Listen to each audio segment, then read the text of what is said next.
Bismillahirrahmanirrahim. Alhamdulillahirabbil alamin. Wassalatu wassalamu ala rasulina al-karim wa ala alihi wa sahbihi ajma'in. Subhanaka la ilma lana illa ma 'allamtana innaka antal alimul hakim. La haula wa la quwwata illa billahil aliyyil azim. Allahumma aftah 'alaina hikmataka wanshur 'alaina min khazain rahmatika ya rabbal alamin.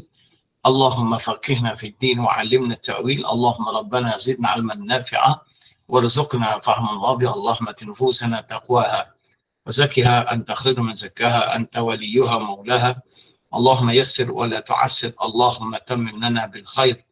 اللهم أرنا الحق حقا وارزقنا اتباعه وأرنا الباطل باطلا وارزقنا اجتنابه. اللهم أت نفوسنا تقواها وزكها أنت خير من زكاها أنت وليها مولاها. ربنا آتنا ما وعدتنا على رسلك ولا تخزنا يوم القيامة إنك لا تخلف الميعاد. Wassallallahu ala sayyidina Muhammad wa ala alihi wa sahbihi wa sallam. Alhamdulillahi rabbil alamin. Baik. Jadi alhamdulillah bahawa ni kita cubalah melihat secara dekat kepentingan ilmu makna melalui tiga bentuk ayat ini. Ahmad Karim, Ahmad Al-Karim dan Ahmad Huwal Karim. Dan kita baru bincang pattern Ahmad Karim di dalam ayat Muhammad Rasulullah. Baik. Dalam ayat ini ada persamaan dia, di mana Karim sebagai khabar kepada Ahmad, sebagaimana Rasulullah khabar kepada Muhammad. Baik. Cuma dari sudut lebih halus, ada bezalah pada khabar. Karimun, khabar yang betul-betul nakirah. Rasulullah, khabar yang nakirah tapi disandar kepada Allah, maka dia pun bertaraf ma'rifah. Di situ ada sikitlah perbezaan, tapi tak kisah, kita tak tengok kat situ. Kita nak tengok hari ini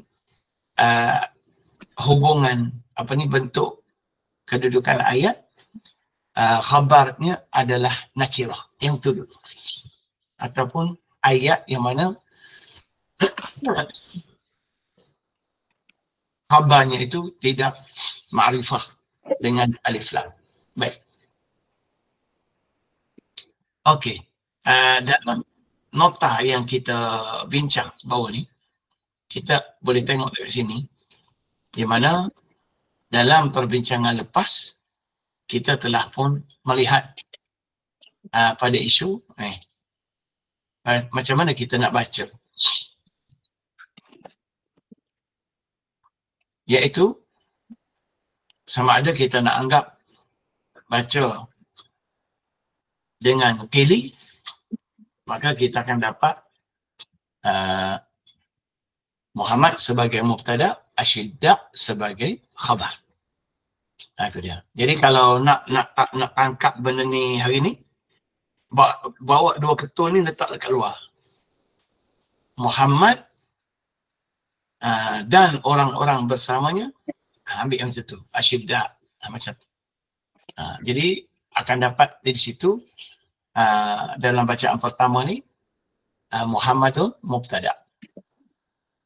Kemudian wallazina ma'ahu itu tak apalah, dia ataf kepada Muhammad je. Maksudnya Muhammad dan allazina ma'ahu itu mubtada, macam tu.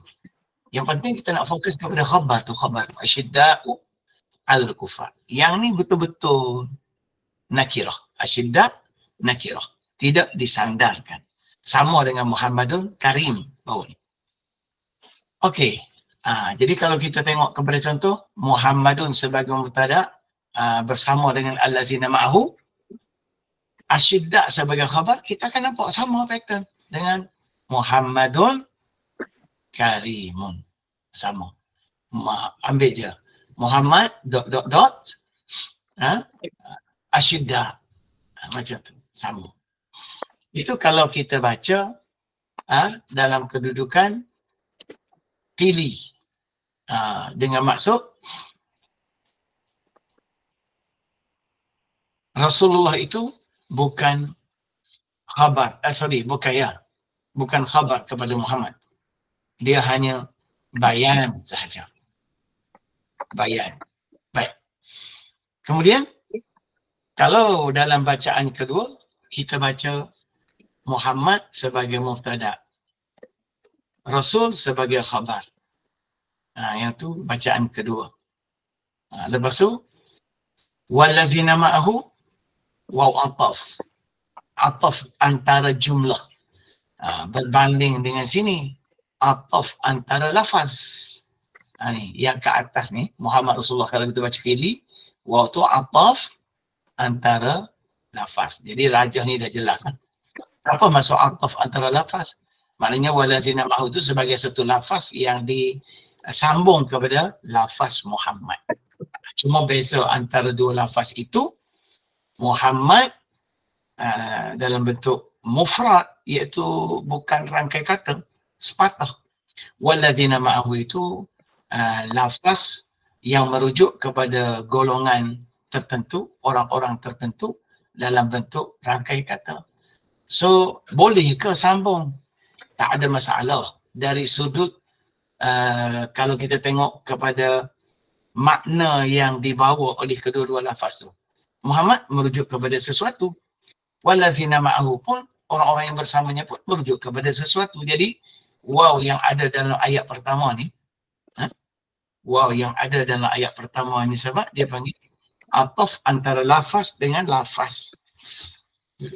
Jadi kalau kita baca macam tu, maka Rasulullah di situ sekadar bayan. Baik, penjelasan. Muhammad, Rasulullah tu dan orang-orang bersamanya, macam itulah lebih kurang terjemahannya. Muhammad, Rasulullah dan orang-orang bersama baginda bersamanya, khabarnya asyidda.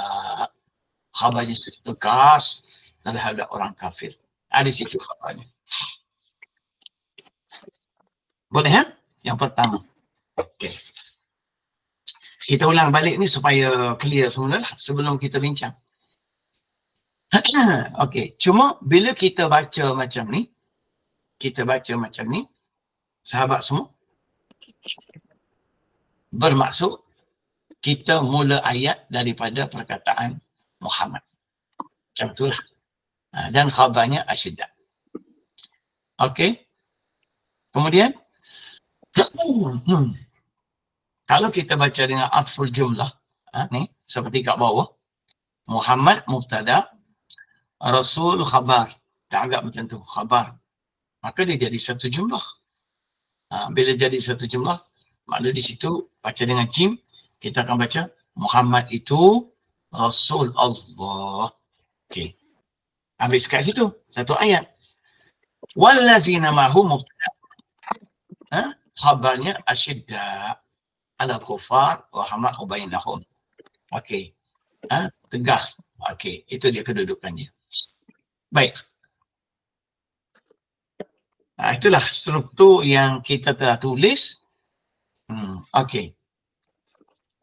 Jadi dalam analisa yang kita buat ni, kita kata fihi wujuh. Yang ni saya nak kena garis sikit ni. Wujuh ni kena garis. Apa sebab? Ada pelbagai bacaan. Sini kalau kita tengok, kita dah sampai 3 ni. Yang pertama kita baru selesai. Di mana yang pertama, ada satu bacaan, dia anggap Muhammad tu khabar kepada mubtada mahzuf. Dengan mana? Huwa Muhammadun. Oh, macam tu. Jadi kalau baca macam tu, maksudnya dia anggap Muhammad sebagai khabar, huwa tu sebagai mubtada. Yang ni kita tak tulis dalam rajah kat atas ni kita tak tulis. Kita tak tulis yang ni. Baik. Jadi kalau sahabat nak suruh tulis, boleh kita tulis semula, kita letak bawah ni. Tapi kita baca dulu. Sorry sekejap. Saya cari ayat terus tak sedap. Kita buat terus dekat ayat Quran kita. Baik. Sekejap ya.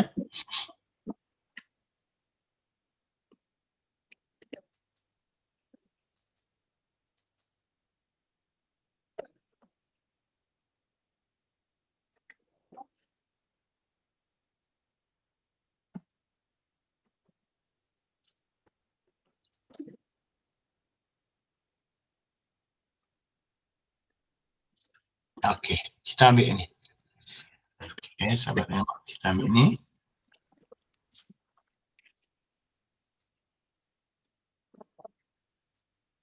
Ini ayat dia.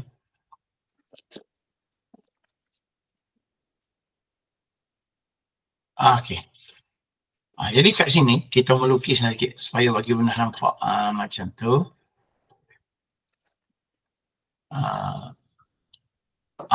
Tu dia. Jadi dia kata, ni tengok nota kita. Dia kata bacaan pertama kita boleh baca juga dengan maksud ini dah keluar daripada pattern kita ni sebenarnya. Jangan hanyut ni. Dalam pattern kita sepatutnya kita baca Muhammad sebagai mubtada, Karim sebagai khabar, baru sama apa ni? Muhammad sebagai mubtada, Rasul sebagai khabar. Ni barulah sama dengan Ahmad dan Karim. Tapi dah sentuh ayat tu, dia bagi tahu kat kita boleh baca beberapa bacaan. Jadi kita pun tengoklah di antara bacaan pertama, ini Muhammad Rasulullah itu dia kata boleh. Bacaan pertama kita anggap Muhammad itu khabar kepada mubtada mahzuf. Khabaru mubtada'in mahzuf. Okey. Dengan niat takdir huwa Muhammadun. Muhammad yang mana? Allazi sabaqa zikruhu, yang telah terdahulu sebutnya dalam ayat arsala rasulahu bil huda sebelum tu. Dalam ayat sebelum tu.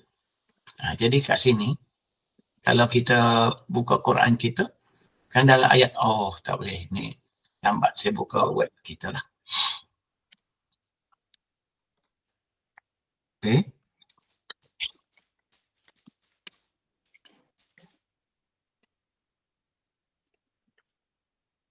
Okey, ni surah Al-Fathu. Itu ada ayatnya. Jadi kalau sahabat tengok, sebelum ayat yang kita duduk bincang ayat terakhir surah Al-Fathu ni ayat last sebab ni surah lain dah. Tengok tu. Surah bidik-bidik. Okey, Al-Hujurat. Baik. Jadi dalam ayat ini, kita nampak di ayat terakhir ni, 29. Ya. Okey. Jadi, Muhammadun Rasulullah, dia James tu dia berhenti tu. Dia kata, boleh kita baca Muhammad sebagai khabar. Dengan niat jawapan kepada huwallazi arsala rasulahu. Ni, perkataan rasulahu yang ada ni, ya, siapa? Sebab dia tak sebut nama dalam ayat ni. Huwallazi, dialah yang arsala rasulahu. Hantar rasulnya bil huda. Dengan petunjuk wadinil haqqi. Dan agama sebuah. Dan cara hidup yang bersandarkan kepada sebuah kebenaran. Liuzhirahu ala dini kullih.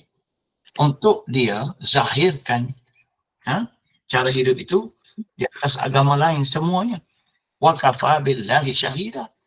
Dan cukuplah Allah sebagai tukang saksi. Jadi dalam ayat ni kita tak sebut kan siapa Rasul tu. Jadi boleh kita baca Muhammadun lah. Maksudnya Muhammadun. Macam tu. Jadi di sini dia boleh niat kita baca macam ni. Ni. Dengan niat kat sini ada huwa. Jadi di sini ada plus macam tu. Depan ni ada huwa. Huwa Muhammad. Jadi Muhammad ini khabar. Dengan makna ini sebagai mubtada. Mubtada. Dan Muhammad ini khabar. Jadi terbentuklah satu ayat. Jadi kita garis lah ni merah. Nak buat warna merah tak boleh. Jadi faham. Huwa mubtada hijau sebab dia benda. Muhammad merah sebab dia cerita. Dan ketika itu, dia kata apa dalam nota kita? Tengok. Ketika itu, jadilah Muhammad itu sebagai jawapan kepada kalimah ni. Rasulahu. Dalam ayat sebelumnya yang saya sebut tadi. Dan lepas tu kita jumpa Rasulullah tu apa? Atfu bayan. Kita anggap dia sebagai atfu bayan. Ataf, bayan kepada apa yang telah kita sebut sebelum tu. Jadi kita ada bagi nota minggu lepas sebab perbincangan badal dengan ataf bayan tu benda baru. So kita buat nota sikit dan kesimpulan daripada nota itu sahabat dia boleh tengok kalau sebut badal, kalau kita anggap badal, Rasulullah tu kita anggap badal, maka penekanannya pada Rasulullah. Jadi Rasulullah tu sesuatu yang kita tekankan. Tapi kalau dalam bacaan kita sekarang, Rasulullah itu sekadar bayan, maka dia tidak lebih penting daripada mubtada tu sendiri. Tu dia. Pada mubtada, pada Muhammad tu sendiri. Jadi orang kata dia Muhammad, Rasulullah, macam tu, Rasulullah. Tapi kalau Muhammad Rasulullah, kalau kita anggap dia badal, dia akan jadi lagu lain pula bacaan dia. Makna dia, nanti kita bincang satu-satu. Kita buat satu-satu dulu. Jadi dalam keadaan sekarang, ni kalau kita niat macam tu, maka kalimah ni, Rasulullah ini, kalimah Rasul ni, kita garis dia lah, Rasulullah ni, kita garis macam ni. Jadi apa? Dia sekadar ni, pergi sini. Kita panggil ni atfu bayan. Ini nama dia bayan. Kita tulis macam tu. Bayan kepada Rasulullah. Jadi sebab itulah kalau kita boleh baca macam tu, sebab nampak tu ada qaf. Apa makna qaf? Boleh kita anggap tu sebagai satu ayat. Bolehlah. Cuma dia masih bersambung dengan selepasnya. Kenapa kita boleh baca begitu? Maksudnya cerita tentang Muhammad dah selesai. Wallazina ma'ahu tu pula cerita orang yang bersama dengan baginda sallallahu alaihi wasallam. Jadi di sini kita bolehlah potong perkataan ini. Potong perkataan ini. Kita pun letaklah dalam nota kita ni dalam bentuk atfu bayan. Letak kat sini. Okey. Letak. Jadi macam tu lah maksud atfu bayan. Muhammad Rasulullah. Itu yang kita dapat dalam nota kita. Di mana ayat ini, atfu bayan ini, dia adalah penjelasan kepada wallazi arsala rasulahu bil huda. Jadi kita nak bagi faham lagi. Okey, kita balik kepada ayat ni. Kita ambil ayat ni. Kita ambil ayat ni. Ni. Ayat 28 ni. Kita ambil. Nanti kita tunjuk cara dia baca. Ni, kita letak kat sini. Sini. Cuba kita tengok ni. Dalam ayat ni. Sahabat tengok sendiri. Ayat ni sahabat akan nampak. Dalam ayat ni, daripada ayat 28 lagi pun. Tengok. Berapa kali disebut Rasulahu? Laqad sadaqallahu rasulahu birru'ya.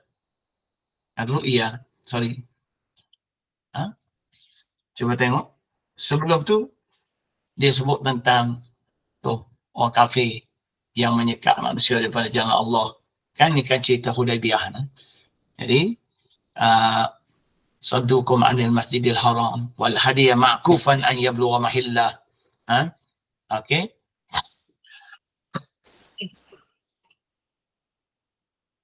Jadi ini cerita menyebut golongan orang Islam dan Nabi SAW dihalang. Okey. Jadi Allah Ta'ala sebut.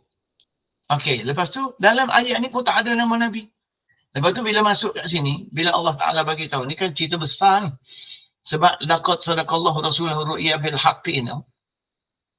La tadkhulunna al-masjid al-haram insyaallah aminin tu. Cerita ni, cerita yang bagi sahabat-sahabat Nabi pada masa tu, cerita luar biasa. Dia panggil cerita mendahului masa.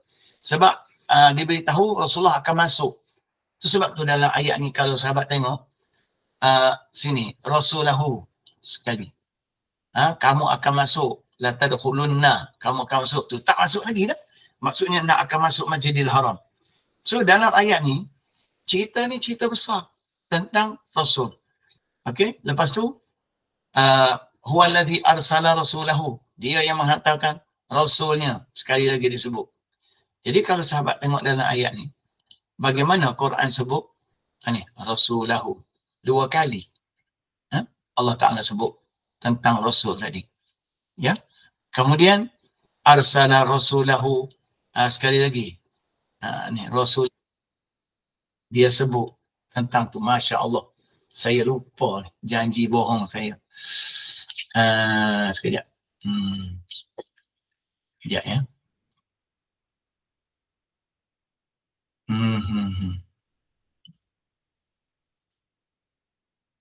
Okey.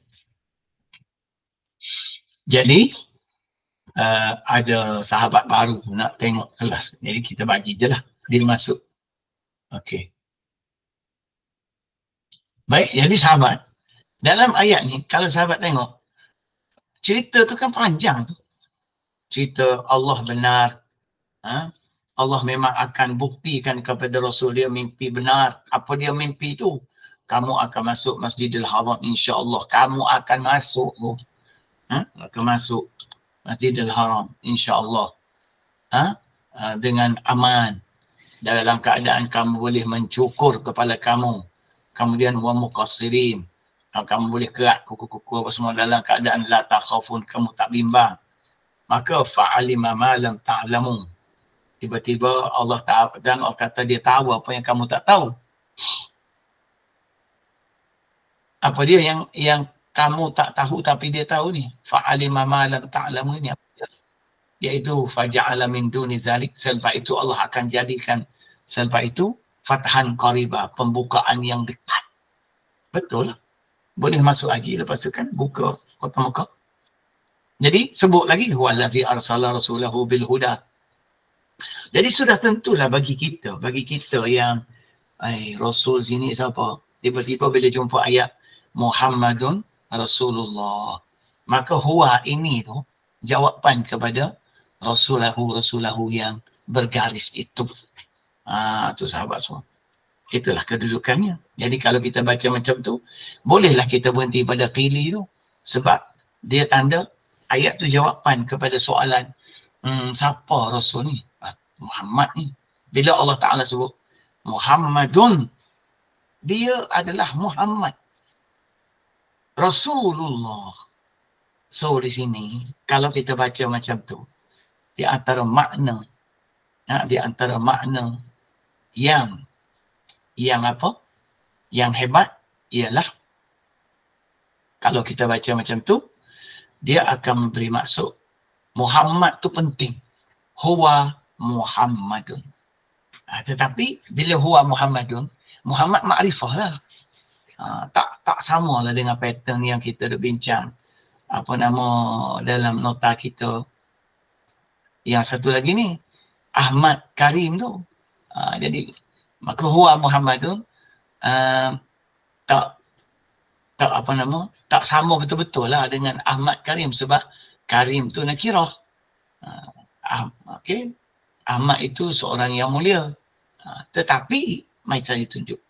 Tetapi dalam konteks ayat ini, kedudukan lafaz Muhammad tu dalam konteks kalau kita anggap dia sebagai khabar kepada huwa yang merujuk kepada Rasulullah tadi, dia seakan nakirah. Dia seakan nakirah. Bila orang yang membaca itu tertanya-tanya, Rasulnya siapa ya? Rasulnya siapa ini? Siapa ini? Lalu Allah pun jawab, Muhammadun. Muhammad lah. Dia ada makna tu. Huwa Muhammadun, dia akan ada Muhammad lah. Jadi walaupun Muhammad tu lafaznya ismu alamin, tapi bila dia jadi khabar, sebagaimana kita belajar dalam ayat 10, ayat 9, bila dia jadi khabar, maka walaupun dia isim ma'rifah, huwa Muhammadun, ketika itu Muhammad akan bertaraf nakirah. Huwa ma'rifah. Contoh orang tanya saya, man anta? Orang tak kenal saya. Dia pun tanya, man anta? Saya pun jawab lah kat dia, ana Rusdi. Ana Rusdi. Ataupun ana Muhammad Rusdi. Tak apalah. Jadi ketika saya jawab Rusdi, dia tak tahu tu. Walaupun Rusdi atau Muhammad Rusdi itu nama khas, tetapi pada dia benda tu nakirah. So di situ kita boleh ambil pattern Ahmad Karim tadi. Di situ ada unsurnya.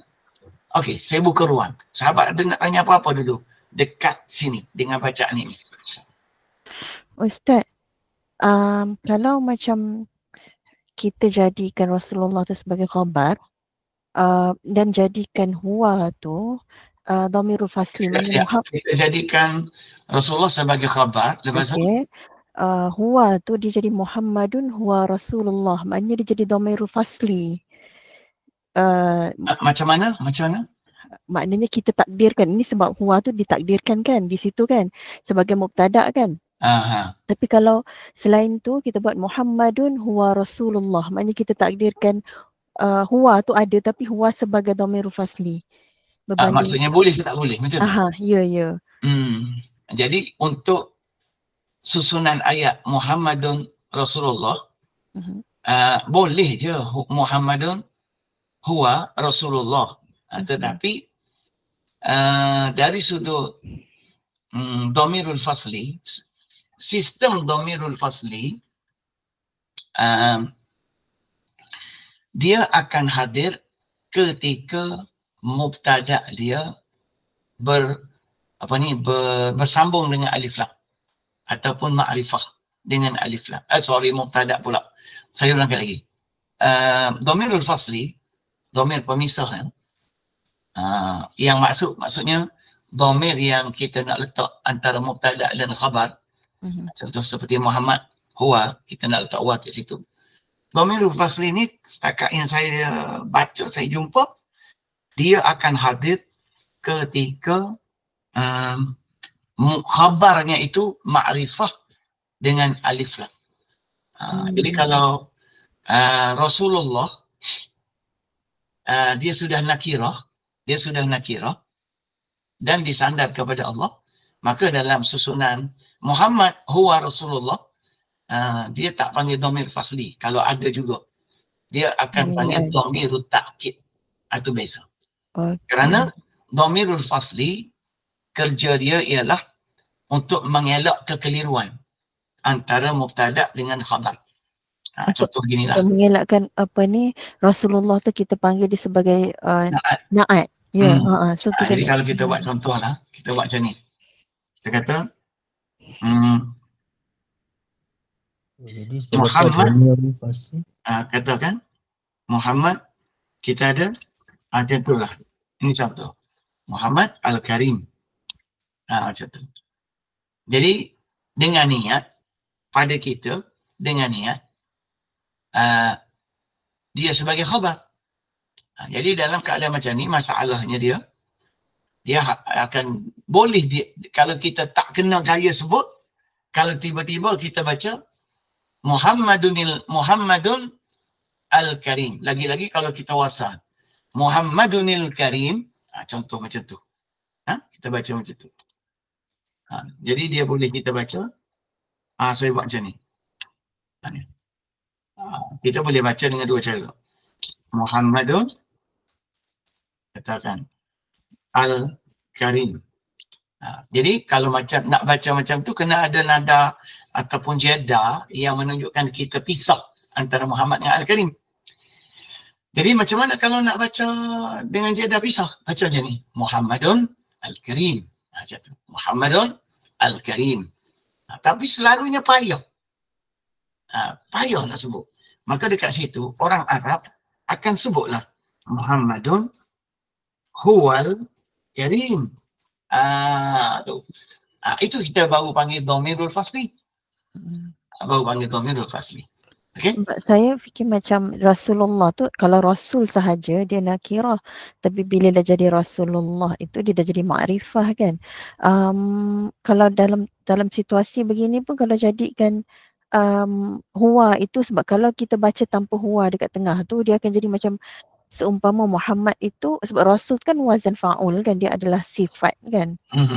So orang boleh kata dia kalau dia naat juga, tapi bila sebut huwa dekat tengah tu, so okey, maknanya Muhammad itu mubtada'nya, Rasulullah itu khabarnya. Baik. Tidak perlu ke situ. Tidak perlu. Kerana dia sedia maklum Rasulullah itu walaupun dia sifat, Rasulullah pula, Rasul itu walaupun dia sifat, dia sebenarnya nakirah. Cuma disandar kepada ma'rifah. Maka ma'rifah dia bukan kerana diri dia sendiri. Kerana terhasil daripada idhafah. Jadi bila ma'rifah dengan idhafah, dia tidak akan menimbulkan kekeliruan untuk orang anggap dia na'at dalam bahasa Arab. Sebab apa? Nanti saya sebut. So ini satu cerita lah. Yang kedua, okey. Kalau kita kata ni Muhammadun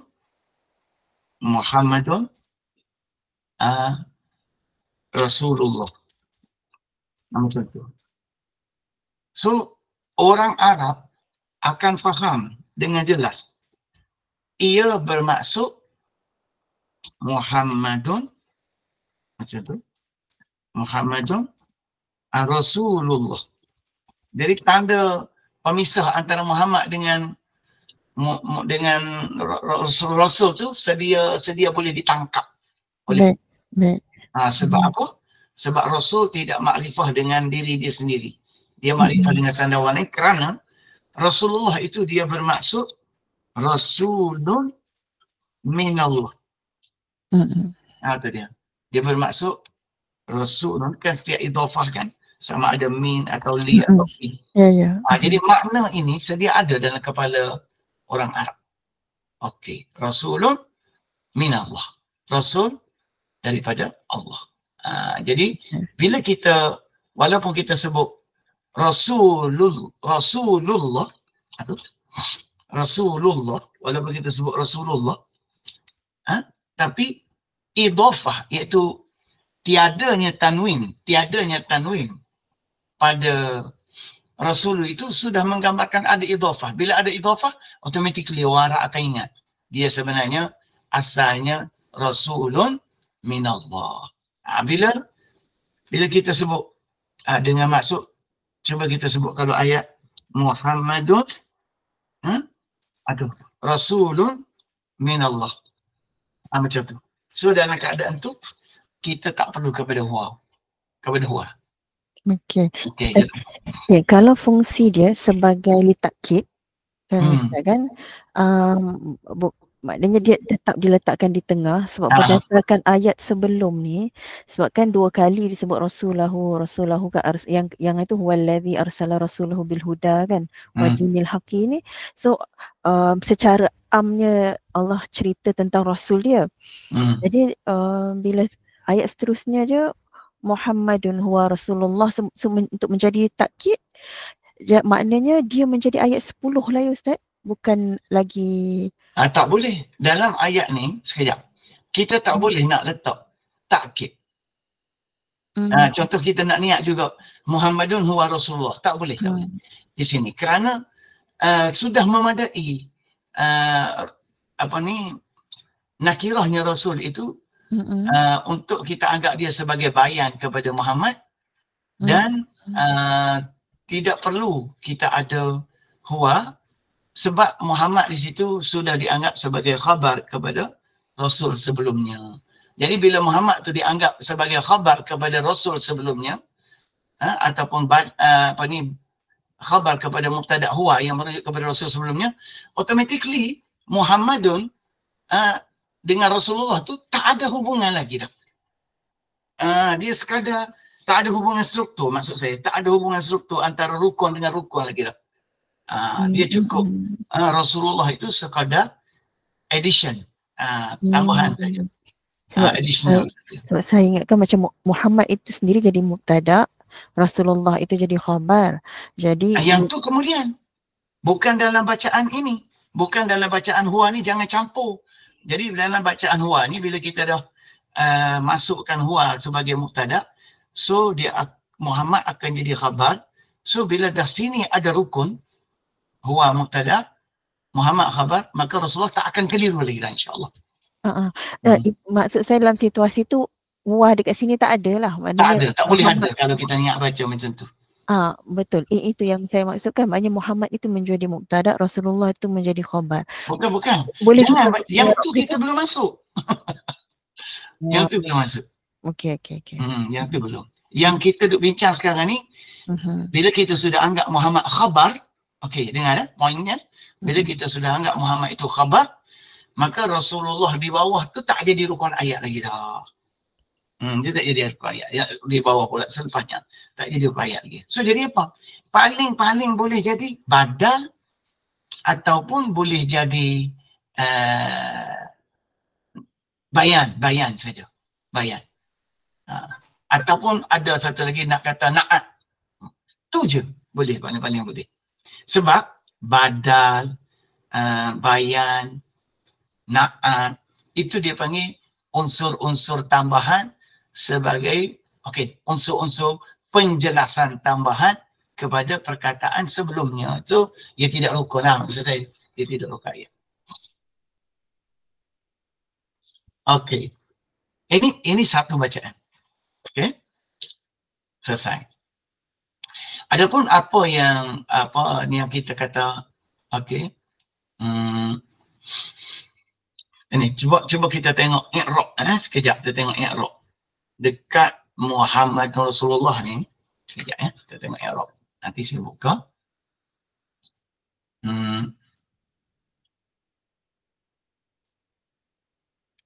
Silap. Sini. Okey. Sahabat buka ni, i'rab kat sini.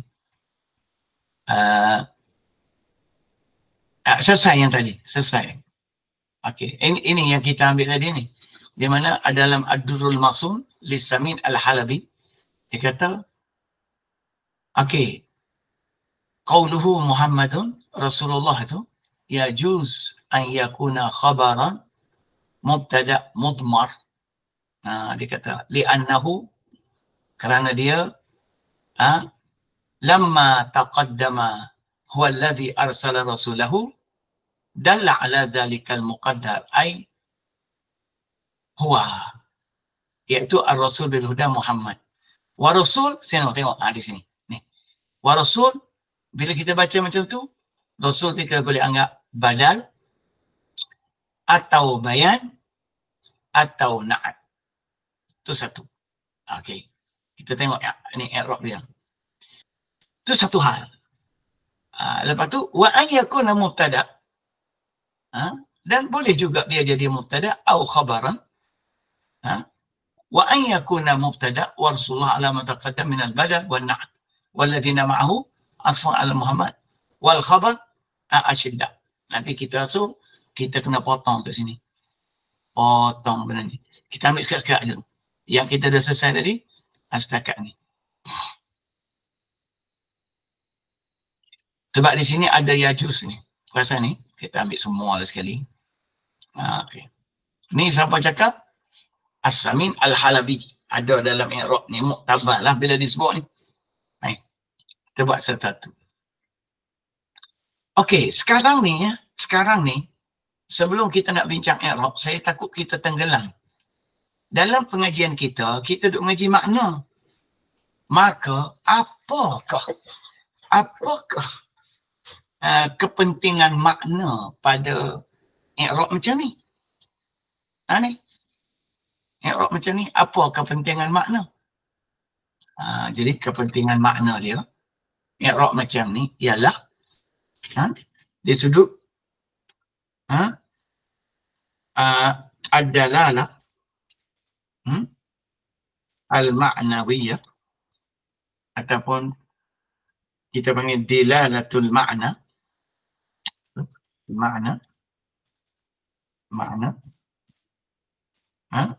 Bacaan ini kita akan dapat apa? Kita akan jawab Muhammad. Kita akan jawab Muhammad. Ini saya tunjuk, saya tulis Muhammad itu Okay. Khabar sebagai jawapan kepada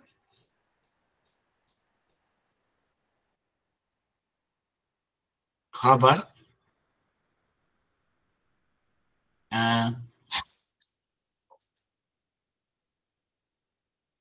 okey, yu'rabu Muhammad khabaran. Saya buat jelas sikit. Yu'rabu bi'irab Muhammad itu sebagai khabar dengan yang ada huwa untuk apa? Untuk apa? Sebagai huwa jawaban. Jawaban sebagai jawapan an soal. Jawaban an soal kepada soalan, jawaban sebagai jawapan an soal. Mudmar. Soal mudmar. Soalan yang tersirat dia panggil. Ataupun tertanya-tanya. Mudmar ni maknanya tertanya-tanya. An soalin mudmari. Soalan tertanya-tanya. Tertanya-tanya ni kalau bahasa Melayu tersirat lah. Kita panggil soalan tersirat. Itu dia. Soal mudmar. Mafhum. Ataupun nasyi'un. Yang akan terkeluar. Nasyi'un min qawlihi. Mudmar fi lah sedap sikit. Madmun, soal mudmar.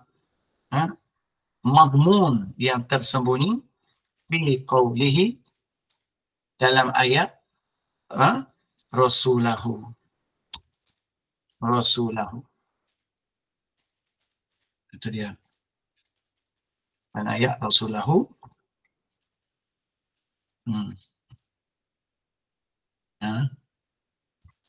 Dalam ayat Rasulahu, perkataan Rasulahu, qablahu, sebelumnya. Iaitu soalannya apa dia? Man. Itu soalan tersembunyi. Man al-maqsud. Siapa yang dimaksudkan dengan dengan Rasulahu. Begitulah. Ini ilmu makna. Tu. Jadi yang ni saya akan kecilkan sikit terjemahan ni. Tu dia. Jadi dari sudut dalalatul makna, ni. Apa fungsi bila kita i'rab macam ni? Ni yang penting. Yang i'rab tu i'rab lah. Dia kata yu'rab Muhammad khabaran. Kalau nak bagi jelas lagi, khabaran li mubtada'in tu mahzuf. Tak bagi jelas lagi. Taqdiruhu. Tu. Mubtada' yang tidak disebut. Itu mahzuf tu makna tak dibuang, tak disebut lah. Tapi ada dia tu. Taqdiruhu dalam niat lah ya. Huwa. Dalam takdir dia, huwa. Dengan makna, huwa Muhammadun. Macam tu. Jadi, sahabat kan nampak jelas. Ni ilmu makna. Jadi, sebab yang baca Quran ini, sahabat semua, macam-macam otaknya. Jadi, cara faham dia tu tak sama daripada seorang kepada seorang. Jadi ini bagi orang yang mungkin tak dapat, mungkin tertanya-tanya lah maksud. So itu dapat. Jadi dalam keadaan macam ni, apa dia? Jadi ilmu maknanya kat mana? Jawaban. Tu dia punya balaghah. Balaghah dia kat situ. Pada perkataan jawaban. Sebagai satu jawapan kepada satu soalan tersembunyi yang tersirat fi qawlihi Rasulahu. Rasulahu qablahu, sebelum itu. Okay. Rasulullah. Jadi ini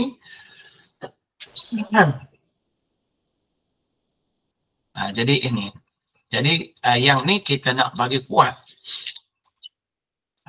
Kita pun dalam ilmu makna ni, bila kita nak bagi kuat, kita ambil i'rab tadi. I'rab tadi apa dia? Qala As-Samin Al-Halabi. Kita buat macam tu. Kita ambil macam tu. Okay. Kita ambil As-Samin Al-Halabi. Kita ambil yang ni. Kita ambil semua tak apa ni. Tapi saya fikir kita ambil sekirat dulu lah. Takut pening banyak-banyak. Dekat sini apa sandaran i'rab yang kita baca tu ada ulama kata. Jadi rupanya apa yang kita faham tu ada ulama kata. Kita betul itu. Qala dalam bacaan kita, qala As-Samin Al-Halabi. Ada.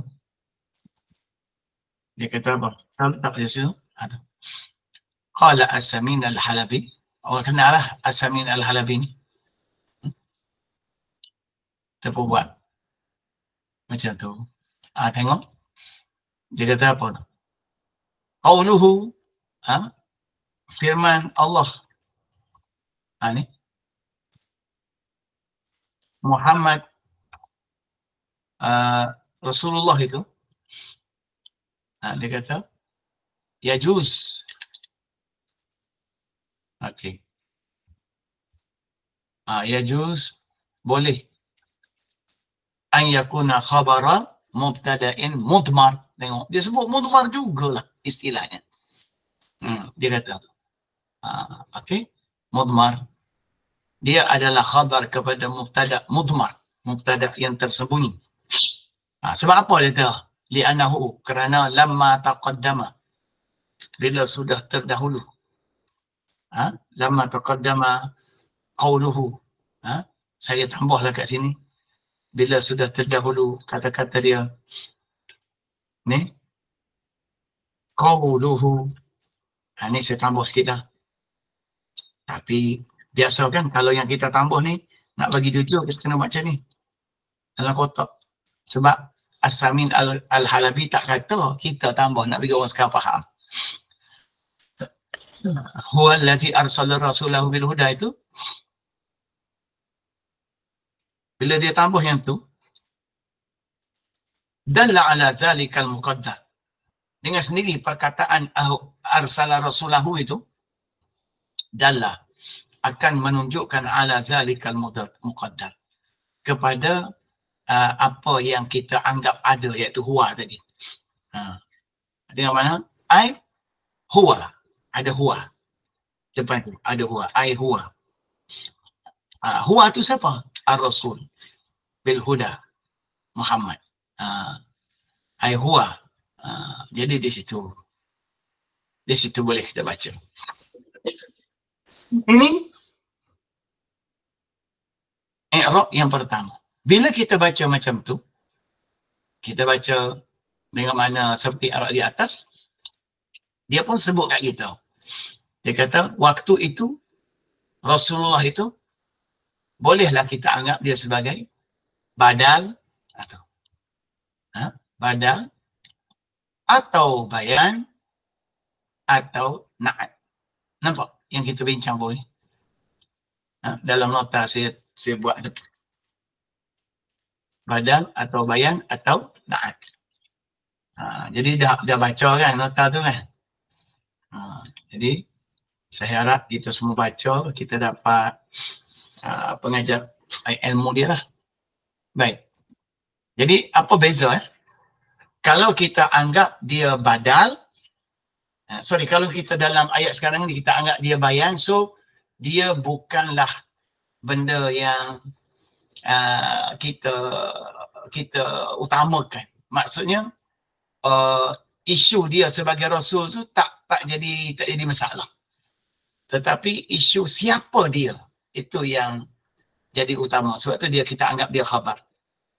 Tapi kalau kita nak anggap dia badal atau na'at, kita kena baca yang lain. Itu dia. Okey. Okey. Baik, seterusnya. Kita nak tengok kata-kata dia yang kedua. Ni kita kan baru ni sampai dekat sini. Kita bagi contoh je. Ini dia. Badal tu apa. Baik. Jadi hari ni kita nak tengok yang Syekh kita tadi kata. Dia kata apa ni? Dia kata Muhammad tu pula yajuz an yakuna mubtada au khabar. Okey. Jadi wa'an sini ni wa'an ini dia sambung kepada wa'an ni. Jadi maknanya kita kena baca wa yajuz an yakuna. Macam tu. Wa yajuz an yakuna mubtada au khabar. Jadi dalam keadaan macam tu kalau kita tengok dia buat kesimpulan, dia kata maknanya dia boleh juga kita nak anggap dia sebagai mubtada dan Muhammad tu sebagai selepas dia khabar. Tu bacaan kedua. Jadi yang ni yang Dr. Suraya maksudkan tadi. Yang ni. Okey. Jadi saya kena ambil kata-kata ni. Saya kena buat sekali lagi. Kat sini. Jadi yang ni nak bagi faham, saya kena buat macam ni lah. Yajuz. Yajuz apa? Satu. Saya kena buat tu. Tu. Oi.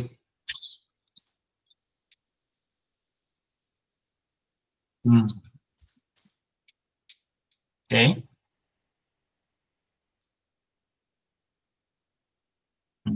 Okay. Tu khabar. Jadi yang ni kita letak sini. Dia setara dengan yang atas. Setara dengan atas. Okay, jadi dia kata apa ni? Dalam keadaan ni yajuz pertama ayakuna khabaran. Seperti dalam ayat ini. Di bawah kata-kata dia. Kemudian yang kedua, kita buat nombor 2 pula sini. Wa an yakuna mubtada au khabar. Okey. Maksudnya ni yang kedua ni sahabat. Yang kedua. Okey. Sebelum saya masuk yang ni, saya nak buka peluang dululah. Yang lain-lain tanya dulu. Okey. So setakat yang pertama tu, yang ni, yang ada dalam rajah ni. Yang penting ni, dalalah al-makna ni. Ini mustahab. Saya harap jangan miss. Nanti lama-lama duk tenggelam dalam i'rab, makna tak dapat. Mana pergi makna? Tu, dalalatul makna tu penting. Okey. Dapat setakat ni ada nak tanya tak pasal yang pertama ni? Maknanya Ustaz, ya. Bila sebab ayat Muhammad Rasulullah ni adalah ayat yang dah akhir kan dalam surah ni. Okey. Jadi bila kita baca ayat terakhir ni, dengan kita belajar ilmu makna ni, kita akan dapat memahami apa yang dia macam rumusan lah daripada ayat-ayat sebelumnya. Sebenarnya penerangan tentang Muhammad Rasulullah tu ada pada ayat sebelum tu. Gitu ke? Bukan boleh buat kesimpulan gitu, sebab kalau kita baca, kalau nak jawab macam tu, kita kena terpaksa buka surah Al-Fatih. Al-Fathu semua sekali. Okey? Jadi nak tengok apa yang doktor jawab, kena guna tafsir Ibnu Katsir. Okey? Doktor pergi sini. Kena pergi tafsir Ibnu Katsir, buka dari awal. Ni cara dia. Dari awal surah Al-Fatih. Okey. Tengok. 1 sampai 3 tu duk cerita tentang janji Allah. Jadi pembukaan itu satu kemenangan. Okey, lepas tu dia ambil 4 sampai 7 ni ialah tentang pertolongan Allah. Okey. Jadi pembukaan kota Mekah itu akan memberi ketenangan kepada orang mukmin, kemenanganlah, dan akan menyiksa orang munafik. So kalau kita tengok sini, dalam ayat ini dia sebut dah tentang Muhammad, laka tu. Dia sebut dah, kami akan buka untuk engkau. Jadi dia sebut dah tentang Nabi Muhammad. Okey. Kalau pergi ayat ni pula, ni 8 sampai 10 ni apa dia? Ayat tentang peranan Rasulullah. Tu. Itu yang dia maksudkan tu. Tentang Rasulullah dan orang-orang yang berbai'ah dengan Nabi tu samalah, dan siapa yang menyokong bai'ah tu, orang tu baiklah, dan siapa yang membatalkannya maka dia akan menerima balasan. Okey. Cuma ni ada orang yang tak pergi berperang dengan Rasulullah. Ini tak pergi perang lah. Contohnya seperti kita bincang dalam surah Taubat pagi-pagi itu, surah Taubat, surah perang Tabuk. Jadi Allah cerita pula Rasulullah dengan pengikut dia ni ada macam-macam, yang setia tadi. Tapi yang tak ikut ni, yang al-mukhallafun dia panggil, golongan ni. Ada juga tentang Nabi sini, laka. Okey, al-mukhallafun. Baik. Bukan saya tak boleh jawab ringkas apa yang doktor sebut tadi. Apa yang doktor sebut tu betul. Cuma kesimpulan yang kita nak buat mesti dalam nada yakin. Nada yakin supaya dia tepat dengan surah tu sendiri. So dalam ni 11 sampai 14 ni tentang orang-orang yang Allah dedahkan golongan yang tak mau pergi perang, yang cari alasan, dan mereka ini bagaimana sebenarnya sangkaan mereka kepada Rasulullah. Bahkan sampai Allah menganggap mereka sebagai orang yang tak beriman. Boleh? Macam tu je lah. Okay. Tak boleh cerita banyak-banyak. Dan di sini Allah sambung lagi tentang dialog mereka. Mana dia kata kalau orang Islam, golongan mukhalafun tadi, bila nak pergi perang yang kita rasa nampak boleh menang, dekat dapat harta rampasan perang, dia kata biarlah kami ikut. Jadi sebenarnya mereka ni sebenarnya sengaja untuk mengubah-ubah kalam Allah saja, ayat Quran. Jadi Allah Ta'ala kata orang macam ni jangan bagi ikut. Jangan bagi ikut. Dan mereka akan katalah, dengki lah tu. Okey. Jadi jawab kepada orang ni, nanti dulu, tunggu masa. Kamu akan diajak ke satu peperangan yang lebih teruk. Jadi di sana kamu berperanglah dengan mereka. Sampai habis, ataupun kalau dia sampai mereka masuk Islam. Jadi Muhammad, kamu kata macam tu. Kalau mereka ikut apa yang kamu kata tu, orang munafik tu, Allah beri kepada kamu pahala yang banyak. Tetapi kalau mereka tak ikut, mereka lawan juga, wahai orang munafik, Allah akan azab kamu. Cuma di sini Allah ceritalah ada golongan yang betul-betul tak mampu ikut, dia panggil al-a'ma. Ya, al-a'ma ni. Jadi di sini dia kata laisa 'alal a'ma haraj. Jadi tidaklah orang yang buta itu ada dosa. Okey? Ada dosa. Dan tidak juga orang-orang yang cacat. Tak apa yang ni. Jadi orang ni, orang sakit apa semua tak payah. Okey. Lepas tu selesai. Jadi yang dia balik kepada yang berbai'ah pula dengan Nabi. Dia macam surah ni kan lebih kurang surah Hudaybiyah lah, Hudaybiyah. Kita kata senang surah Hudaybiyah lah. Jadi ini Allah ceritalah orang-orang yang berbai'ah dengan Nabi di Hudaybiyah, dia bawa pokok, Allah redha mereka, mereka redha Allah. Sebetulnya boleh, dan mereka akan dapat rampasan yang banyak. Jadi Allah menjanjikan mereka rampasan yang banyak yang kamu akan ambil daripada mereka supaya dia menjadi bukti lah. Baik.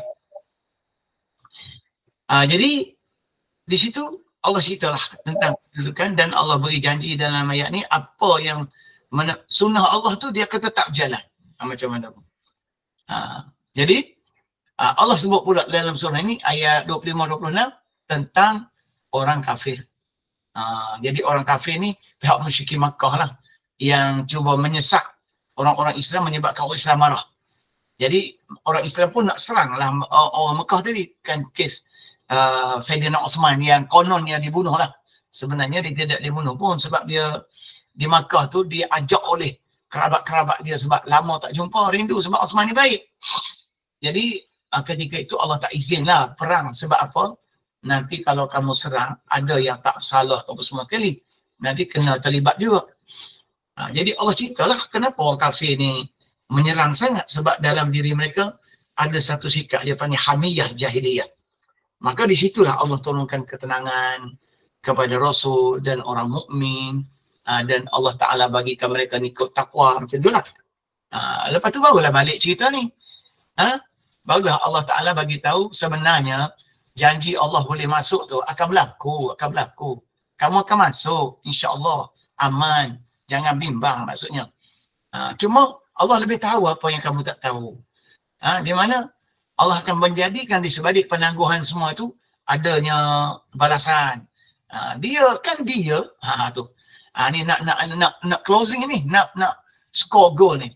Huwa allazi arsala rasulahu bil huda wa dinil haq. Dialah yang menghantar rasul dia dengan petunjuk dan agama benar untuk menzahirkan di atas agama yang lain. Wa kafa billahi syahida.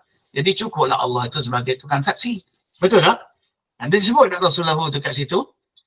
Bila begitu, last kali doktor, barulah apa yang doktor sebut tadi. Muhammad tu siapa?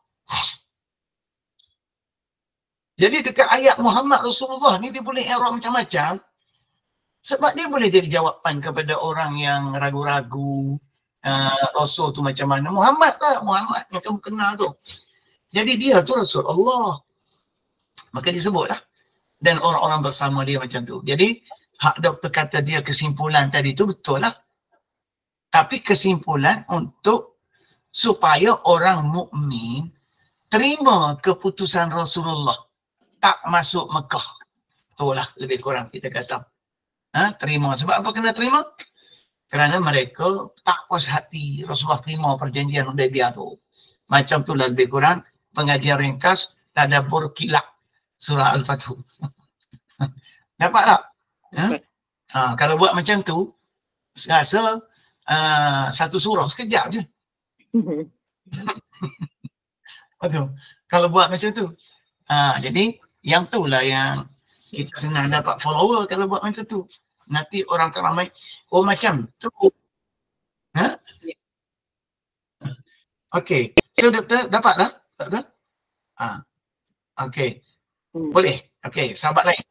Sifat perjuangan. Jadi kesimpulan yang doktor kesimpulan tu begini doktor. Betul kesimpulan, tetapi untuk apa?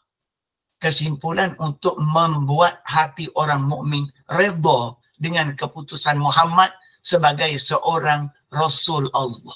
Yes. Gitu. Sebab baginda itu Rasulullah. Ya, walaupun pada logik mereka kita ataupun orang-orang mukmin yang ada dekat perang Hudaibiyah tu macam tak masuk akal kan. Macam itulah. Okey. Dapat doktor? Baik. Insya-Allah. Sahabat lain ada soalan tak sebelum saya masuk i'rab yang kedua? Ataupun kalau tak ada soalan saya tanya, dapat tak mesej ilmu makna tu apa? Ya, dapat insya-Allah Ustaz. Alhamdulillah. Syukur. Kak Rosina macam mana? Okey Ustaz, okey. Di selatan sana, apa kabarmu di sana? Okey, dengar tak Ustaz? Ya, dengar. Alhamdulillah. Okey. Boleh tak? Boleh Ustaz, terang. Alhamdulillah. Okey. Dia sebenarnya ilmu makna ni dia relax sikit daripada pengajian sistem. Ya, betul. Dia banyak nak kena baca jugalah jadi boleh faham. Boleh ya? Boleh, boleh. Jadi sistem tu sikit je tapi dia nak korek rahsia tu. Panjang. Panjang. Gitulah lebih kurang. Okey, terima kasih. Sama-sama. Baik. Jadi saya kira Kak Rusinah mewakili sahabat yang lain. Kalau Kak Rusinah faham, orang lain pun insya-Allah faham. Sebab apa? Sebab dia duduk jauh pun dia faham. Okey. So kita pergi i'rab yang kedua. Dia kata ni yang kedua dia kata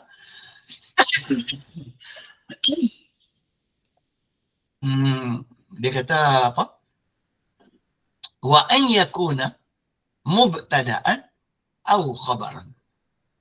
Dan dia boleh juga menjadi mubtada ataupun khabar. Jadi yang khabar tak payah bincang lah. Selesai dah tadi. Betul tak? Muhammad sebagai khabar dah selesai. Sekarang kita nak lukis Muhammad sebagai mubtada. Ini.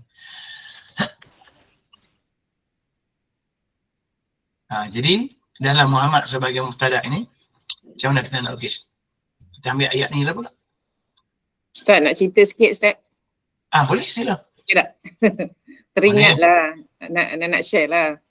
Teringat satu ketika dulu, Ana interview pensyarah UiTM masa tu. Jadi Ana bawa lah surah Al-Mu'minun, suruh buat mock apa tu? Mock teaching. Jadi Ana bagilah penerangan, kepahaman apa kan. Lepas tu interview ni dia petikai. Inilah orang Usuluddin, dia kata. Orang dia suka membanyakkan makna-makna tafsiran, pandai-pandai nak tafsir itu, tafsir ini, dia kata. Tapi masa tu tak ada lagi lah ilmu ma'ani ni, kita berdasarkan pembacaan aja kan. Ya. Jadi kita faham lah macam mana ulama' ni dia boleh memberikan berbagai-bagai penjelasan. Tapi kena tahu, itu kena balik kepada konteks lah pula kan. Ya. Okay. Jadi dia bidang apa dia cakap orang Usuluddin gitu, dia bidang apa? Tak pastilah pula. Pensyarah-pensyarah senior lah masa tu. Kita baru nak mula jadi pensyarah. Jadi yang pensyarah senior dah cakap gitu. Jadi kita sebab nak kaitkan dengan isu semasa, jadi cara kita cakap tu mungkin dia tak suka lah. So dia cari tak dapat lagi pensyarah UiTM masa tu.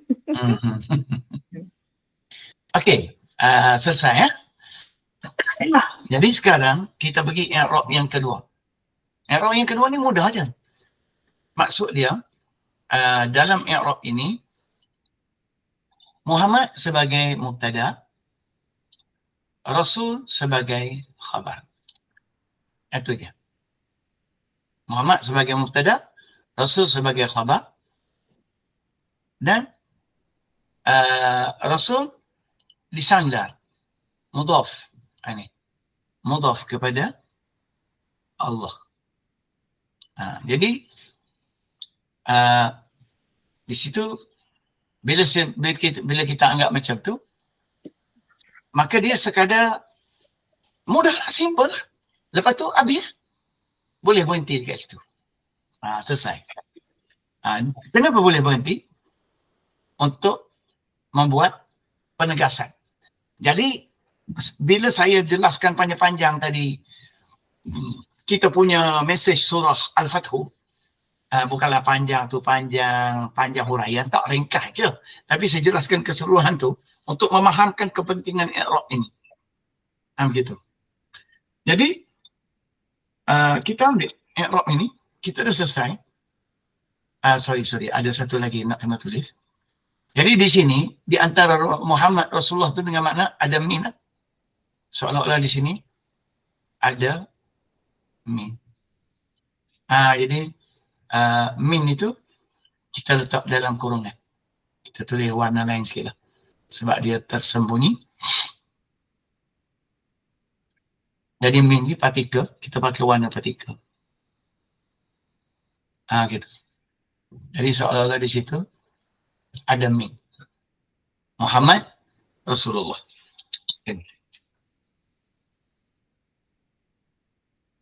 Apakah kepentingan i'rab ini? Jadi kepentingan i'rab ini kita letak kat sini. di bawah wa an yakuna mubtada'an atau khabaran. Dia menjadi mubtada' atau khabar. Kita letak kat sini, kita buat naik. Okey.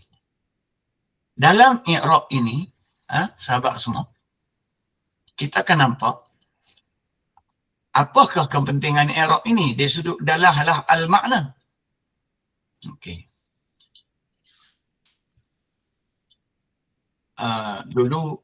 Dulu kita tak mengaji sangat macam ni.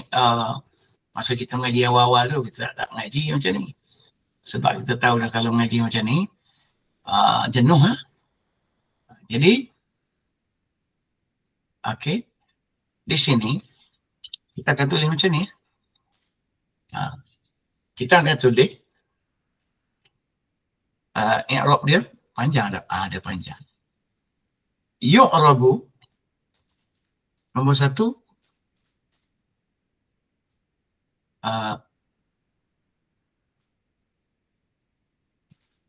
yu'rabu Muhammadun. Yu'rabu di i'rab Muhammadun tu, i'rab dia sebagai mubtada'un. Yu'rabu mubtada'an.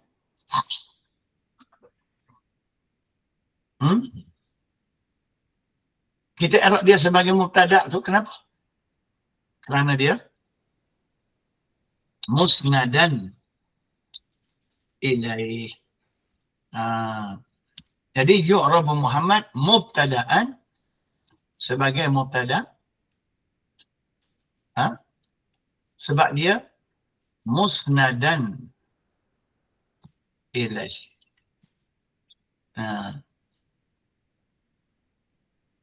Dia mubtada'an musnadan ilaihil hukmu. Al-hukmu.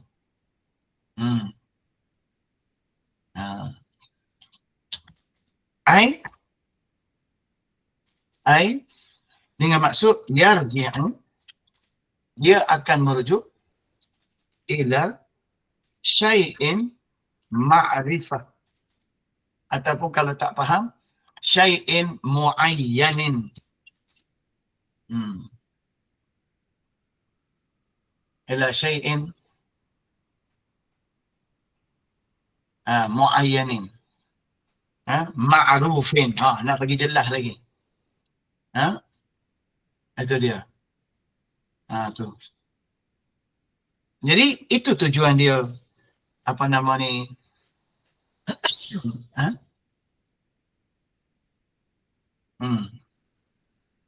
okey. Ringkasnya begitu, saya tak mahu panjang-panjang, nanti dia melirik-lirik pula. Jadi kenapa kita i'rab Muhammad tu sebagai mubtada' dalam ayat ni? Kerana kita nak rujuk, nak jadikan dia sebagai musnadan ilaih. Apa makna musnadan ilaih ni? Tempat kita sandarkan ataupun kaitkan fakta. Al-hukmah ni fakta. Jangan terjemah hukum tu maksud dia hukum fiqh, bukan. Fakta. Musnadan ilaih, fakta.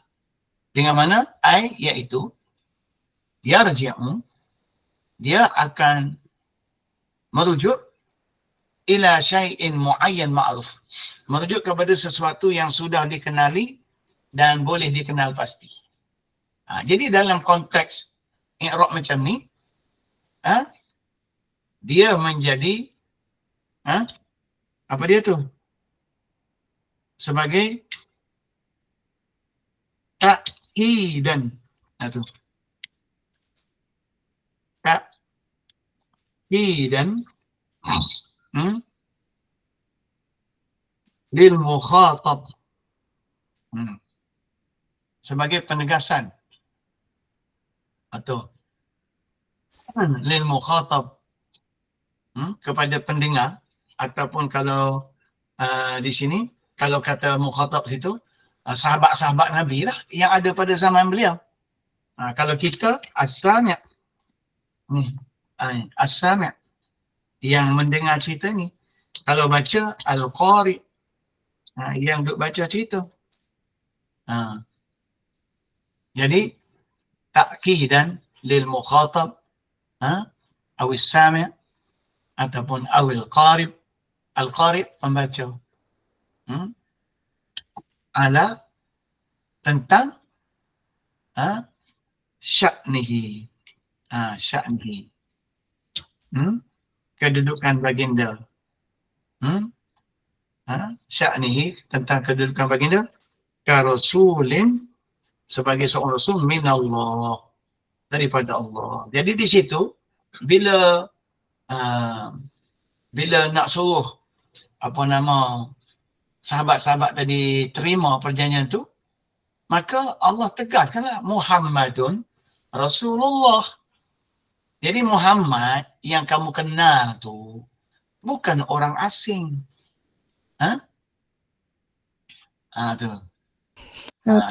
Ini yang saya nampak, bila saya nampak daripada sahabat kan, sebab saya berdasarkan tema Al-Fathu ni, sebab tu saya nampak i'rab ni, sebab sahabat memang dah kenal. Jadi maknanya sebab tu Muhammad tu boleh menjadi mubtada. Kalau bagi yang i'rab pertama tadi, dia adalah jawapan bagi orang yang tak kenal siapa itu Muhammad. Dan dalam ayat tadi kan panjang kan, dia boleh menyebabkan orang tu macam loose lah, hilang.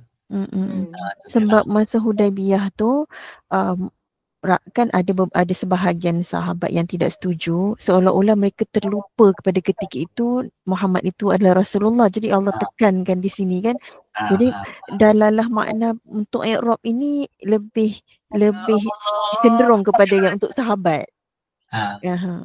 Saya terpulanglah kepada ke situasi seseorang tu yang baca. Okey, dapat tak? Kemudian Rasulu pula ni, Rasulu itu di i'rab sebagai khabaran. Betul tak? Khabaran. Kita panggil khabar yang mujarradan, yang kosong. Khabaran mujarradan. Orang panggil khabar dalam bentuk simple. Betul-betul lah. Semata-mata khabar. Khabaran mujarradan. Atau dia panggil mujarradan minat ta'rif ataupun minat tawkid. Untuk dia tawkid, dia tak ada tawkid apa-apa tu pada dia. Kalau biasa kalau nak tawkid khabar ni dia letak kana ke macam tu, alif lam ke, dia letak lamut ibtida ke, dia boleh macam la rasulun, dia boleh letak lamul qasam ke, dia tak letak. Kenapa tu? Untuk menarik lah. Untuk nanti khabaran mujarradan min at-tawkid, khabar yang tidak ada sebarang taukid.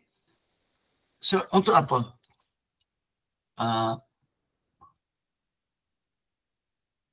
Untuk tanzilan, sebagai suatu penarafan ataupun kita panggil sebagai suatu tanggapan.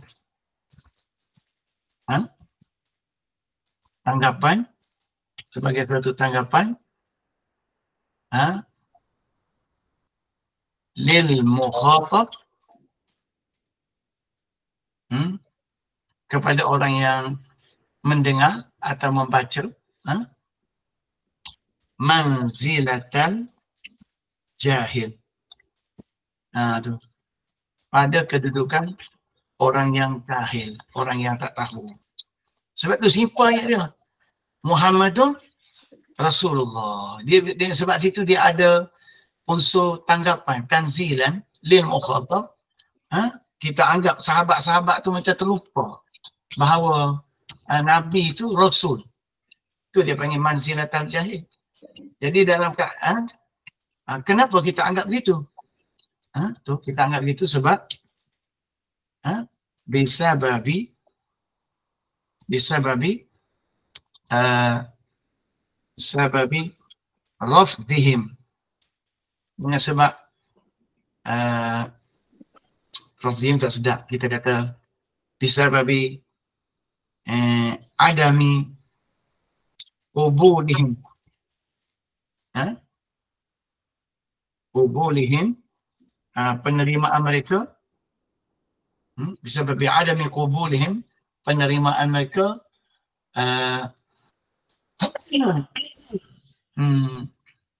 keputusan Rasulullah, mauqifah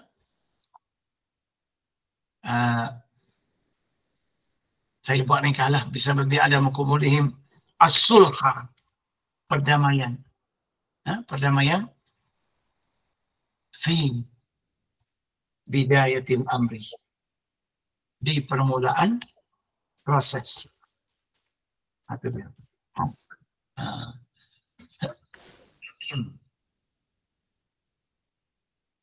Bahkan itu dia, cukup lah setakat tu. Boleh lagi kalau nak tarik-tarik pun. Tapi saya nak cakap sebab apa? Bisababi ini bisababi adami qabulihim as-sulha fi bidayatil amr. Sebab apa? Jadi bila mereka tak terima keputusan Rasulullah nak berdamai, perbuatan mereka tu, mereka tak adalah niat nak melawan Rasulullah, tapi di sisi Allah ada sesuatu yang tak kena. Bila kita tak terima apa yang Rasulullah buat, dia sebenarnya secara tak sedar kita sudah pun sampai ke tahap terlupa bahawa itu keputusan Rasul, bukan keputusan manusia biasa. Jadi sebab itulah di sini Doktor, kita tak boleh ada huwa di celah Muhammad, kerana mukhatab itu berada pada kedudukan orang jahil. Jadi kalau kita letak dhamirul fasli atau dhamirul ta'kid, dia berbeza, kerana dhamirul fasli atau dhamirul ta'kid, kalau kita nak cuba letak Muhammad huwa Rasulullah, dia seolah-olah orang tu dah tahu cuma tak yakin. Jadi dalam keadaan konteks Hudaibiyah, mereka bukan tak yakin, mereka tak setuju kepada perdamaian. Tetapi sepatutnya bila Rasulullah dah setuju nak buat, mereka kena setuju. Sama ada faham ke tak faham. Jadi dalam kedudukan itu mereka berada pada keadaan orang yang tak tahu. Itu dia. Sebab Dr. Wahiban sebut itu nak masuk cepat-cepat, nak tengok macam mana. So saya buatlah demo ni sekejap. Nanti bila kita masuk pelajaran dia nanti, kaedah demi kaedah, kaedah demi kaedah, banyak benda yang akan kita boleh bongkar. Itu dia. Okey. Okey. Jadi boleh nampak Boleh nampak. Okey. Ni contoh yang kita tulis tadi, muqaranah kan. Yang ni muqaranah sikit. Ada perbandingan sini antara pattern ni Muhammad Al-Karim dengan Muhammad Rasulullah. Al-farqu. Kita buat perbezaan. Ni. Jadi ini dia punya kedudukan. Okey, boleh dapat? Sahabat semua macam mana? Okey tak hari ni? Tuan Nur Azizi, okey tak? Okey Ustaz. Cuma saya ada soalan Ustaz. Ya. Bila ada bermacam-macam nak kata jenis i'rab dengan boleh katakan tafsir juga ataupun terjemahan Ustaz macam mana Ustaz Dia bukan tafsir ini. Ini bukan tafsir, ini makna. Okey. Sudut makna. Jadi bila saya tengok macam makna-makna berbeza-beza ni, jadi apa tujuannya dia jadi sebegitu Ustaz Yalah, kalau Tujuan saya dia, sebagai orang yang layman ni lah, macam tu lah Ustaz. tujuan dia untuk menjadikan Al-Quran itu tersedia dan menyentuh pelbagai sudut atau situasi pembaca dia. Sebab pembaca dia itu ada pelbagai latar belakang. Okey Ustaz. Jadi dia punya, kalau orang ragu, dia baca cara ragu. Kalau orang yakin, dia baca cara yakin. Kalau orang lupa, dia baca cara lupa. Jadi dia ikut background orang tu juga Ustaz Betul, ikut background orang tu. Jadi bila orang tak belajar ilmu macam ni, dia tak dapat nak faham. Dia kata kita tunggang agama. Sebenarnya dia yang tuang agama. Bukan kita tunggang agama. Dia tuang agama. Macam tu. Okey. Boleh kaitkan dengan ni lah Ustaz kot. Wa iza qalu kita apa? Apa dia? Qalu salama je lah. Ya. Wa idza khatabahumul jahilun qalu salama. Baik. Jadi lawan tuang agama, tunggang agama ni lawan dia tuang agama. Ya tu. Pakai itu kalau ada orang kata tunggang agama. Baik juga aku tunggang agama, yang kamu tuang agama apa cerita? Tengah lah dia kena itu. Baik. Okey. Jadi insya-Allah besok pagi nak cerita sikit ni. Besok pagi kita ada kuliah dekat masjid Telipuk. Masjid apa nama? Masjid besar lah. Kalau di Kelantan ni kira masjid top lah. Jadi kuliah tu lepas subuh. Jadi bila lepas subuh, saya tak jamin boleh sampai jam 8 dekat kelas kita. Sebab subuh lewat, pukul 7 mula kuliah. Kuliah sekurang-kurang 1 jam, habislah jam 7.40. So saya akan live dan saya akan minta sahabat cuba ikut kuliah tu dulu. Sementara kita balik ke studio. Lepas tu, dalam kuliah tu saya akan bercakap tentang tanzil Al-Quran. Tu menarik juga tu. Macam mana nak tanzil Al-Quran dalam diri. Jadi insya-Allah saya cuba live kat situ, dia punya internet kuat.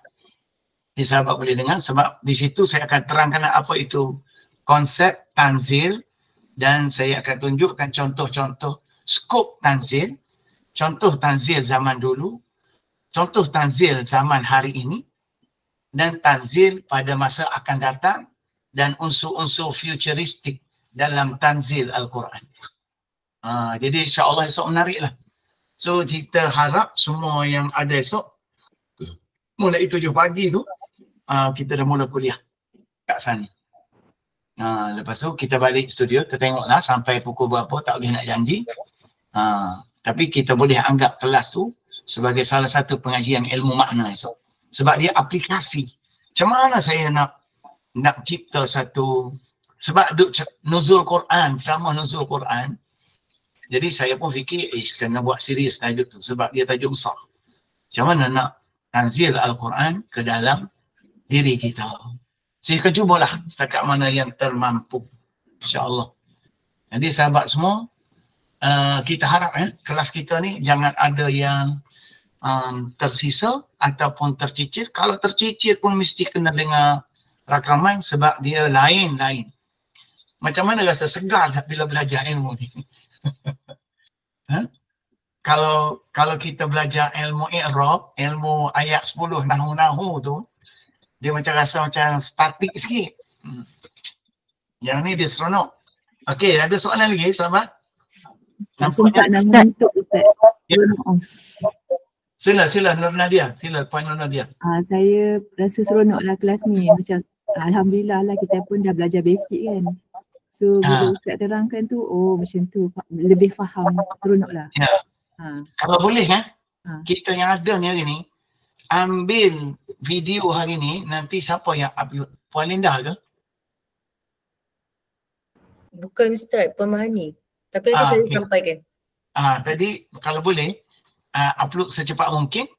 Lepas tu ambil video ni, share kepada kawan-kawan kita biar dia tahu apa sebenarnya ilmu makna. Dan ajaklah mereka mengaji. Macam tu. Jadi sebab tu saya buat sistem bila dah masuk kelas ni tak boleh undur. Wajib belajar sampai mati, ya. Sampai mati.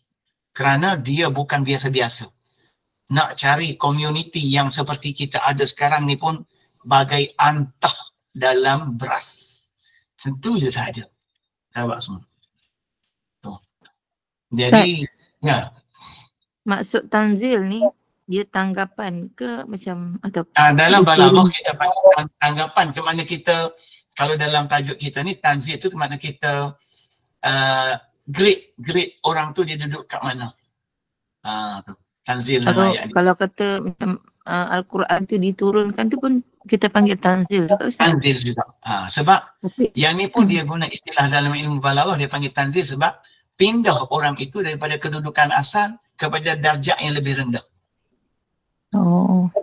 Itu sebab dia panggil tanzil. Kalau dalam Al-Quran pun dia panggil tanzil sebab dia daripada maqam yang tinggi turun ke bumi. Turun ke dunia, turun ke bumi.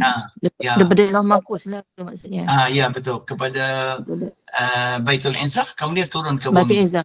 Okay. Sekarang ni Quran terhenti dalam mushaf. Macam mana nak tanzil Quran dalam hati kita semua? Ingat saya. InsyaAllah esok ada demo. Maknanya saya tidak nak berteori banyak esok. Saya nak tunjuk contoh banyak, insyaAllah. Baik Ustaz, terima kasih. Okey, terima kasih. Terima kasih Kak. Okey, ada lagi sahabat? Rasanya boleh berhenti sebab kita nak masuk kelas GPS. GPS surah Al-Waqi'ah. Baru nak mula. Jadi ada sahabat kita minta surah Al-Waqi'ah. Dia kata Ustaz buat surah pilihan dululah. Yang kita nak amal-amal ni. Saya kata boleh. Kita ikut je. Baik. Bismillahirrahmanirrahim. Al-Hadid pernah tak Ustaz? Ya. Al-Hadid dah pernah buat dah? Surah Al-Hadid? Belum pernah. Belum lagi ya? Belum. Okay. Nanti dia nak Al-Waqi'ah dulu, tak apalah. Kita buat je dulu. Bismillahirrahmanirrahim. Saya teringat Ustaz, maaf ya. Bila sebut tanzil ni kan, tanzil kan dia daripada nazala yunazzilu tanzila kan. So makna nazala tu pun kena berkali-kali kan. So untuk mencapai tanzil tu kena mengulang banyak kali barulah mencapai tanzila tu. Benar. Ya. Penat, kena tekun. Ya. Dan dia sampai satu level yang tak ada tekanan. So nazala tu banyak kali sebab suka kan, bukan sebab tekanan. Dia bukan, dia tak ada tekanan, dia tak ada. Ya.